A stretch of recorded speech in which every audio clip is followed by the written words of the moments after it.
Bonjour à toutes et à tous. Salut Nicolas. Salut, bonjour, bonjour à tous.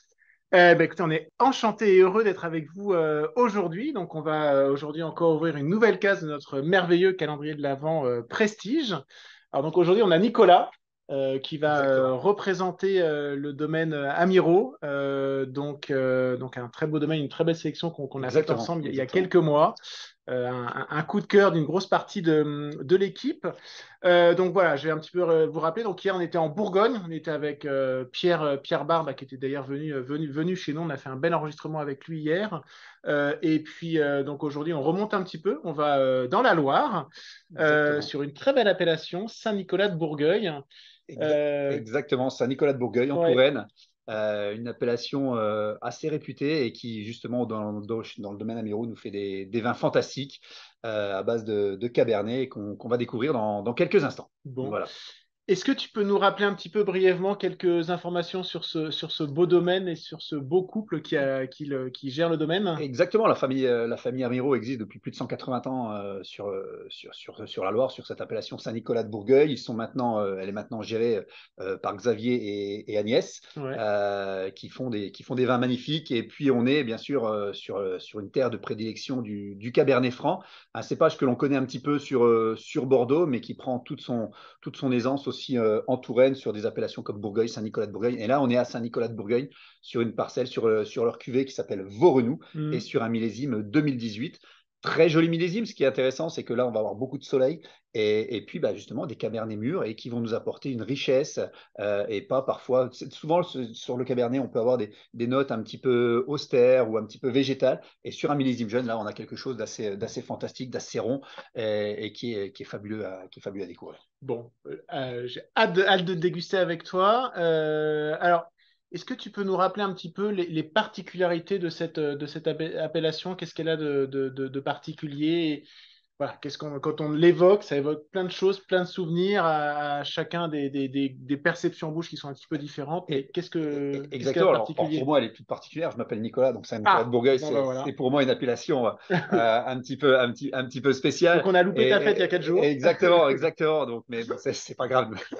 Mais voilà, c'est quelque chose d'assez particulier et voilà, on est autour de Bourgueil, Saint-Nicolas de Bourgueil. Voilà, on est sur des grands vins de garde. Et c'est vrai que depuis quelques années, c'était des vins qui mettaient un petit peu de temps à être approchés. Il fallait un petit peu vieillir. Et puis de nos jours, voilà, avec des vinifications, un petit peu plus de soleil, des vinifications un petit peu plus souples, on arrive à avoir des vins qui peuvent se boire aussi un petit peu dans la jeunesse. On peut les faire vieillir sans aucun problème. Mais Hmm. là, voilà, sur un beau millésime, on arrive à avoir des vins assez faciles à boire, un peu plus tendres. On reste sur du cabernet, il ne faut pas l'oublier. Voilà, c'est des vins Hmm. qui vont devoir se marier avec des choses avec un petit peu de structure, mais on a tout de même des beaux vins à faire déguster. Et puis voilà, on est sur aussi, je ne l'ai pas précisé, la famille Amiro est, est en label Déméter, donc on est sur de la biodynamie. Donc c'est vrai qu'on va tourner sur une culture de la vigne plus que raisonnée, puisque là justement on va se servir du calendrier lunaire pour aller un petit peu plus loin, pour aller chercher, pour faire beaucoup de prévention et pour avoir les raisins les plus sains possibles, ce qui nous amène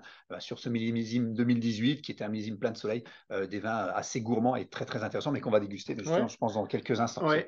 Alors du C'est coup, plus facile. j'en profite, tu parles du coup de ce label Déméter. Qu'est-ce que ça va impliquer pour eux dans l'exploitation de la vigne, dans la vinification? Qu'est-ce que ça change d'avoir ce label? C'est des contraintes ou au contraire, Exactement, c'est des facilités c'est beaucoup de contraintes. On est sur ce qu'on appelle la biodynamie, donc on va suivre énormément le calendrier lunaire et on va être plus sur de la prévention, plus sur du préventif que sur du curatif. Donc on va éviter toutes les molécules de synthèse. Les Mhm. seules molécules qui vont être autorisées principalement vont être le soufre et le cuivre, mais en très petite dose. Et puis on va utiliser, entre guillemets, des décoctions pour préparer la terre, pour apprendre à la vigne à se protéger elle-même. Alors attention, la vie se protège elle-même, mais bien sûr, il faut toujours un petit peu L'aider? d'aide, il faut toujours un Ouais. petit peu l'aider. Mais voilà, l'idée, c'est d'être au plus proche de cette vigne et puis qu'elle travaille seule et qu'elle aille chercher au plus profond de la terre les nutriments dont elle a besoin pour nous le rendre après dans des vins magnifiques. Et concrètement, c'est-à-dire quoi? Ils vont avoir moins de rendement à la fin? Ils vont l'avoir En un peu général, plus? il y a un peu Ouais, plus, il y a un peu moins de rendement d'accord. sans aucun problème en biodynamie. Alors, c'est difficile selon les années de Hmm, parler de pourcentage. On a un petit peu moins de rendement et surtout, il y a beaucoup plus de travail puisque, par exemple, tout ce qui est insecticides, fongicides vont être interdits. Donc, il faut aller travailler la terre, il faut faire beaucoup de labour, de choses comme ça. Donc, ça veut dire ok. qu'on va passer beaucoup plus de temps dans les vignes, être beaucoup plus proche de son pied de vigne, de chaque pied de vigne. Donc, Ok. presque le double. En Ah général, oui. là, dans une vignon classique, on va passer 8 fois près d'un pied de vigne. Là, en biodynamie, selon les années, on va être aux alentours d'une quinzaine de fois. Là, voilà, il y a un Ok. vrai travail important à Bon. faire à ce niveau-là. Et puis, qui est très important. Et ce qui est génial, c'est que ça se voit dans le verre. Hmm. Bah, c'est ce qu'on va faire tout de suite. Exactement. Alors, moi, je te propose qu'on aille chercher la case numéro 10. Et tiens, elle est là. Donc, on va ouvrir tous ensemble la case numéro 10. Hop. Donc voilà, on retrouve la vinote numéro 10, donc avec hop, le petit QR code pour flasher, pour avoir plein d'informations dessus. Juste l'appellation. Donc voilà, on va pas vous mentir, à nous, on s'est déjà servi voilà, pour pouvoir laisser aérer le verre et qu'il soit Exactement. à la bonne température. C'est important, mais on va vous laisser tranquillement vous servir. Et puis on va doucement commencer à À l'apprécier l'apprécier, exactement. à le découvrir. Et là, on voit tout de suite à la Ouais. robe qu'on est sur un vin assez puissant. Cette Mm. robe, on est sur 2018, un vin qui a presque 4 ans. Mais regardez cette robe, presque encore un violet. C'est ça, c'est typique du Cabernet Franc. C'est une robe assez intense, assez puissante à ce sujet-là.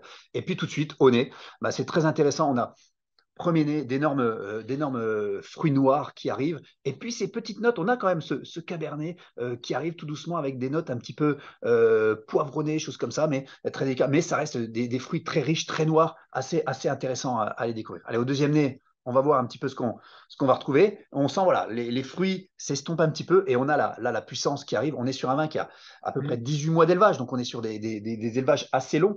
Mais par contre, vous allez voir, on n'a pas du tout cette notion de boisé, de vanier qui parfois est un peu dérangeant. Ouais. Et ça, c'est voilà, on reste sur le fruit, sur la richesse d'un vin et on sent que voilà, ça va être un vin qui va être assez puissant. Moi, je sens des fruits mûrs, des Voilà, fruits assez mûrs, limite exactement. on tend vers la mûre également. Voilà, Ouais. fruits rouges, fruits noirs. Voilà, Mm. on est vraiment sur cet esprit de fruits très riches. Et puis on a ce côté un petit peu poivron, voilà, qui arrive, Ouais, un petit peu, ouais, t'as raison. qui est assez typique du Cabernet Franc. Du coup, je rappelle pour tous ceux qui n'ont pas forcément les petits, donc tu parlais de premier et deuxième nez, c'est-à-dire que le premier nez, hein, j'ai vu, hein, enfin, on l'a tous les deux fait, on l'a fait sans agiter le verre, et puis au Exactement. deuxième nez, donc on agite le verre pour démultiplier les arômes, Exactement. On et fait vieillir un petit peu le vin et on va voir, on va aller chercher les arômes qui en sont un fait, petit on peu plus. oxygène le Voilà. vin pour qu'il y ait encore plus Exactement. d'arômes. Ok, Pour aller chercher les arômes un petit peu plus délicats. top. Et là, justement, on va faire marcher la rétro-olfaction, puisqu'en bouche, on va mettre le vin en bouche, on va juger l'attaque. Une attaque là qui est très franche. Hein, vous voyez, si le Mm. vin a été mis à bonne température, vous voyez, normalement, on a une attaque Ouais. qui est assez franche, qui est assez puissante, qui est assez riche. Et là, boum, ça nous prend toute la bouche. Et on va avoir une petite finale, justement, où on va revoir en rétro-olfaction. On a toujours ces fruits et ce léger goût poivronné qui arrive. Et par contre, on repart sur des épices. Là, on n'est plus sur le poivron, on est plus sur le note un peu épicé. Ouais, un petit peu, ouais. Poivre Mm. qui est assez génial sur ce vin. Et puis une longueur, bah voilà, moi c'est ce que j'apprécie dans la famille Amiro. On a toujours une longueur en bouche extrême. C'est un vin de 2018 Ouais. à boire qu'on peut commencer à boire maintenant. Mais par contre, il y a un potentiel de garde exceptionnel et vraiment exceptionnel sur ce vin. Et Ça puis veut dire là, quoi un potentiel exceptionnel? On peut le garder combien de temps? bah, moi, voilà, ça, c'est un vin que je vais encore garder 5, 10, Ah oui? sans Ok. aucun, 5, 10 ans, sans aucun problème. Après, bien sûr, les arômes vont un petit peu évoluer. On va être sur des notes un petit peu plus, je dirais un petit peu plus animales, des Mm. choses voilà, dans cet esprit-là. Mais on changera aussi un petit peu la garniture de nos plats. Là, sur cette fraîcheur, sur cette richesse, sur ce croquant, on a une belle pièce de bœuf et puis on a des légumes. Alors, on ne sait pas trop, voilà, on est en décembre, hein, les légumes printaniers, il va falloir encore un petit peu attendre. Là, on est plus sur les Ouais. légumes racines. Mais dans 5 10 ans, voilà, on pourra aller sur les légumes printaniers et les légumes racines. Là, j'irai encore sur des légumes un peu printaniers, le côté un peu croquant, c'est ce côté végétal qu'on parlait avec le poivron, un beau mange-tout, une belle jeune carotte. Voilà, c'est toujours très intéressant. T'as commencé à parler justement du degré en termes de température. Tu te Mhm. conseilles qu'on l'ouvre et qu'on le consomme à Alors quelle moi, température? je suis un peu atypique sur les températures. J'aime pas les servir trop chauds. C'est vrai qu'on parle de chambré. Attention, chambré, c'est la chambre au XVIIIe siècle. Donc, le maximum pour un vin, c'est 18 degrés. Et si vous le servez à 18, dans 10 minutes, il va être à 20, 22, Mm. la température de votre pièce. Moi, je le servis, j'aime bien, de nos jours, j'aime bien les servir un petit peu plus frais. Je trouve que la fraîcheur, il monte tranquillement en température dans un beau verre et je trouve que c'est plus intéressant. Je l'apprécie comme ça. Donc, D'accord. voilà. Ok. Mais encore une fois, c'est une question de goût. Si vous les aimez un peu plus chaud, mais un peu plus chaud, la chaleur de l'alcool va être décuplée et ça risque d'être un peu plus difficile à digérer. Ok. Alors, tu connais ma passion pour le fromage. Oui, Avec quel beau fromage on pourrait. En plus, c'est une région à fromage. Donc, tu connais ma passion pour les vins rouges et le fromage, ouais. qui est un petit peu plus délicate. Donc, c'est vrai que ce type de vin, pour moi, sur le fromage, c'est très, très compliqué. Ouais. Voilà, on est en Touraine, vous avez le Sainte-Maure de Touraine, tous les fromages de chèvre, ça, faut éviter. Faut vraiment éviter. Par contre, si vraiment vous voulez aller sur des fromages, il faut prendre des fromages peut-être à pâte pressée non cuite. Donc, pâte pressée non cuite, ça va être tout ce qui est tome, pâte pressée cuite, tout ce qui va être emmental, Mhm. enfin, comté, tout Beaufort, ces choses-là pas trop affiné, assez jeune, 12, 15, 16 mois d'affinage. Je n'irai pas sur des affinages extrêmes qui, avec le sel, Ouais. risquent d'être un Mhm. petit peu trop lactés et un petit peu trop problématiques. Voilà, des tomes, ce type de fromage, parfois Saint-Nectaire. Si Saint-Nectaire aussi, on n'est pas très très loin. Voilà. Mais sinon, attention, les vins rouges et le fromage. Voilà, on en a déjà dit plusieurs fois. C'est toujours un peu Je- compliqué, mais c'est culturel, donc Voilà, on peut pas ouais, l'empêcher. j'aime bien te chahuter et Ouais, te je sais chambrer bien. sur ce sujet.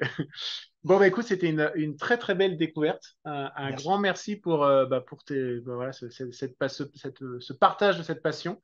Et puis tous ces petits conseils, puis ces informations sur l'appellation, sur cette longue famille et grande famille hein, qui se passe le domaine de Exactement. génération en génération. C'est à chaque fois, c'est un plaisir. Donc, on vous donne rendez-vous demain. Donc, demain, on va aller un petit peu plus dans le sud. On va être dans Côte-du-Rhône. Je ne vous en dis pas plus. On découvrira de nouveau un très, très beau domaine.